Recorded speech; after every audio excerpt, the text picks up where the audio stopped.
തൃശൂരിൽ കൂട്ടിയും കിഴിച്ചും മുന്നണികൾ.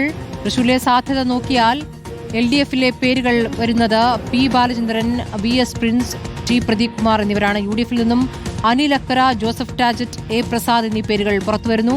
ഒല്ലൂരിൽ LDF-ൽ K രാജനായിരിക്കും. UDF-ൽ നിന്നും ഷാജി കൊടങ്കത്ത് എന്നുള്ള സൂചനകളാണ്.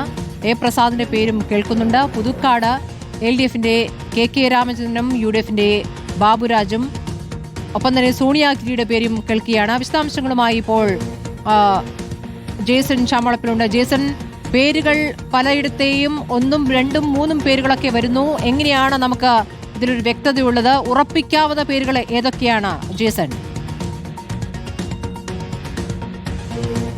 സ്മൃതി, ഇക്കാര്യത്തിൽ ഇത്തവണ കോൺഗ്രസിന് നിരവധി പുതുമുഖങ്ങൾ സ്ഥാനാർത്ഥികളാകും എന്ന ഒരു നിലയുണ്ട്. പ്രധാനമായും കഴിഞ്ഞ 2 തെരഞ്ഞെടുപ്പുകളിലും ഒരൊറ്റ MLA മാത്രമാണ് UDF-നുള്ളത്. അതുകൊണ്ട് തന്നെ ഇത്തവണ പുതിയ സ്ഥാനാർത്ഥികളെ നിരത്തിലിറക്കി പരമാവധി മണ്ഡലങ്ങൾ പിടിക്കുക എന്നതാണ് പ്രധാനമായി ലക്ഷ്യമിടുന്നത്. കഴിഞ്ഞ തദ്ദേശ തെരഞ്ഞെടുപ്പിലെ വിജയം വലിയ ആത്മവിശ്വാസം കോൺഗ്രസിന് നൽകിയിട്ടുണ്ട്. തൃശ്ശൂരിൽ പ്രധാനമായും പേരുകൾ ഉയർന്നു വരുന്ന അനിൽ അക്കരയുടെയും അതുപോലെ തന്നെ ജോസഫ് ടാജറ്റിൻ്റെയും ഹിന്ദു സ്ഥാനാർത്ഥിയാണെങ്കിൽ A പ്രസാദ്, TV ചന്ദ്രമോഹൻ എന്നിവരെ പരിഗണിക്കും.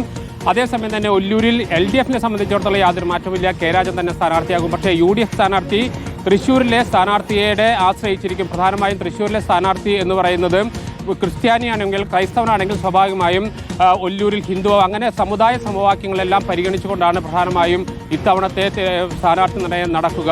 നിരവധി പുതുമുഖങ്ങൾ 2 പേർക്ക് ഉറപ്പായിട്ടുണ്ട്. ഒന്ന് സിറ്റിംഗ് സീറ്റായ ചാലക്കുടിയിൽ TJ സനീഷ് കുമാറും അതുപോലെ തന്നെ TM പ്രതാപനും സ്ഥാനാർത്ഥിയാവും. TM പ്രതാപൻ ഗുരുവായൂർ മണ്ഡലം UDF-ന് ലഭിക്കും, കോൺഗ്രസ് ലഭിക്കുകയാണെങ്കിൽ അവിടെ തീർച്ചയായും മത്സരിക്കുന്ന സ്ഥാനാർത്ഥിയായിരിക്കും TM പ്രതാപൻ.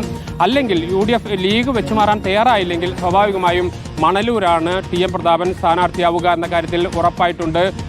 അതോടൊപ്പം തന്നെ LDF-ന്റെ സ്ഥാനാർത്ഥികളും പല പുതുമുഖങ്ങളും ഇത്തവണ രംഗത്ത് വരും. കുന്നംകുളത്ത് AC മൊയ്തീൻ മാറും. അതുപോലെ തന്നെ മണലൂരിൽ മുരളി പെരുന്നെല്ലി മാറും.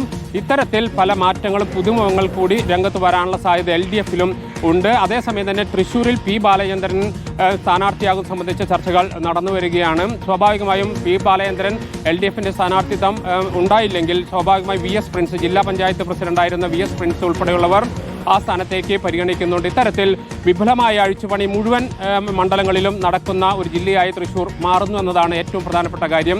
LDF-നെയും UDF-നെയും സംബന്ധിച്ച് അത്തരത്തിൽ പുതുമുഖങ്ങൾ നിരവധി രംഗത്ത് വരാനുള്ള സാധ്യത തെളിയുന്നുണ്ട്. അതുകൊണ്ട് തന്നെ ഏറ്റവും പെട്ടെന്ന് തന്നെ ഇത് സംബന്ധിച്ച് ഒരു പ്രാഥമികമായ ഒരു അഭിപ്രായ പ്രകടനങ്ങളും ആശയങ്ങളും കൈമാറാൻ കോൺഗ്രസ് നേതൃത്വം ജില്ലാ നേതൃത്വത്തോട് ആവശ്യപ്പെട്ടിട്ടുണ്ട്. അത് ആ നടപടികളിലേക്ക് കാര്യങ്ങൾ കടന്നിട്ടുണ്ട്. സ്മൃതി, ശരി, ജേസൺ ചാമളപ്പിലാണ് തൃശ്ശൂരിൽ നിന്നുള്ള വിവരങ്ങൾ നൽകിയത്.